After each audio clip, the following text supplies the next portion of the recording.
വർഷങ്ങൾക്ക് ശേഷം യുഎയിൽ വീണ്ടും ഒരു ശൈത്യകാലത്ത് തന്നെ റമദാൻ എത്തിയിരിക്കുകയാണ്. തണുപ്പുള്ള കാലാവസ്ഥയിൽ നോമ്പെടുക്കുന്നത് ശാരീരികമായി വലിയ ആശ്വാസമാണെങ്കിലും ആരോഗ്യ വിദഗ്ധർ പ്രധാന മുന്നറിയിപ്പ് നൽകിയിട്ടുണ്ട്. അതായത് യുഎയിൽ ഇപ്പോൾ സീസണൽ പനിയും ജലദോഷവും ശ്വാസകോശ അണുബാധകളും പടരാനുള്ള സാധ്യത കൂടുതലാണ്. ദിനംപ്രതി നിരവധി ആളുകളാണ് ചികിത്സ തേടുന്നത്. അതിനാൽ നോമ്പെടുക്കുന്ന പ്രവാസികൾക്ക് രോഗപ്രതിരോധ ശേഷി കുറയാതെ നോക്കേണ്ടത് അത്യാവശ്യമാണെന്നും പറയുന്നു. കൂടാതെ ഇഫ്താർ മുതൽ സുഹൂർ വരെ നമ്മൾ ചെയ്യുന്ന ചില ചെറിയ തെറ്റുകൾ വലിയ ആരോഗ്യ പ്രശ്നങ്ങളിലേക്ക് നയിച്ചേക്കാമെന്നും വ്യക്തമാക്കുന്നുണ്ട്.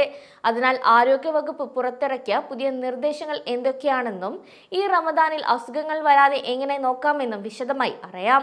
നോമ്പ് തുറക്കുമ്പോഴും അത്താഴം കഴിക്കുമ്പോഴും നമ്മൾ എന്ത് കഴിക്കുന്നു എന്നതിലാണ് നമ്മുടെ ആരോഗ്യം ഇരിക്കുന്നത് എന്നാണ് ആരോഗ്യ വിദഗ്ധർ പറയുന്നത്. തണുപ്പ് കാലമായതിനാൽ തന്നെ വൈറസ് അണുബാധകൾ പെട്ടെന്ന് പിടികൂടാം.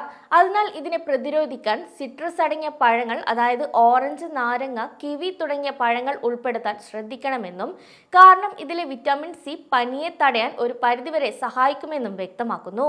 കൂടാതെ ഈ സമയങ്ങളിൽ കൂടുതൽ ആളുകളും കുറച്ച് സ്പൈസി ഭക്ഷണങ്ങളാണ് പൊതുവെ ഉണ്ടാക്കാറുള്ളത്. അതിനാൽ തന്നെ ഭക്ഷണത്തിൽ കുരുമുളക്, ഇഞ്ചി, വെളുത്തുള്ളി എന്നിവ കൂടുതൽ ചേർക്കാൻ ശ്രദ്ധിക്കണമെന്നും അറിയിച്ചു. ഇത് പ്രകൃതിദത്തമായ ആന്റിബയോട്ടിക്കുകളായി ശരീരത്തിൽ പ്രവർത്തിക്കുകയും ചെയ്യുന്നുണ്ട്. അതേസമയം നോമ്പ് തുറന്നാൽ മുട്ട, മത്സ്യം, പഴവർഗ്ഗങ്ങൾ എന്നിവ കഴിക്കാൻ കൂടി ശ്രദ്ധിക്കണം. കാരണം ഇത് ശരീരത്തിന് കൂടുതൽ കരുത്ത് നൽകും. ഒപ്പം തന്നെ വറുത്തതും പൊരിച്ചതുമായ ഭക്ഷണങ്ങൾ ഈ സമയത്ത് പരമാവധി കുറയ്ക്കാവുന്നതാണ്. ഇതാണ് ശരീരത്തിനും നല്ലത്. ഇനി കുറച്ച് കഴിക്കാമെങ്കിലും ഓവറാകാതെയും ശ്രദ്ധിക്കണം. ഇനി ഇത് അധികമായാൽ ശരീരത്തിന് ഒട്ടും നല്ലതല്ല എന്ന കാര്യം കൂടി ഓർക്കേണ്ടതുണ്ട്. ഇതിലെ ഏറ്റവും പ്രധാനപ്പെട്ട കാര്യം എന്നത് ശരീരത്തിലെ ജലാംശം നിലനിർത്തുക എന്നതാണ്. അതായത് തണുപ്പുള്ള കാലാവസ്ഥ ആയതിനാൽ തന്നെ നമുക്ക് ദാഹം അധികം വരില്ല. ഈ കാര്യം കൊണ്ട് പലരും വെള്ളം കുടിക്കാൻ മറന്നുപോകും. എന്നാൽ ഇത് വളരെ അപകടകരമാണ്. ഇക്കാര്യം കൂടി ഓർത്തു വയ്ക്കേണ്ടത് നല്ലതായിരിക്കും.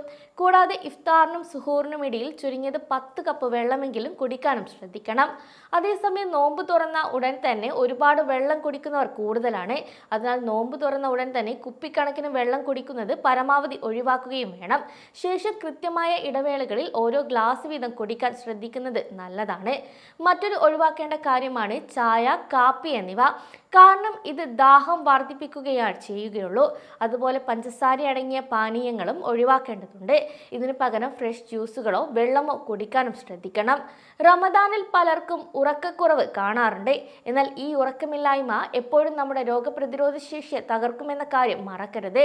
രാത്രിയിലെ ഉറക്കവും പകൽ സമയങ്ങളിലെ വിശ്രമവും ചേർത്ത് ഒരു ദിവസം 7 മുതൽ 9 മണിക്കൂറെങ്കിലും ഉറങ്ങണമെന്നാണ് പറയുന്നത്.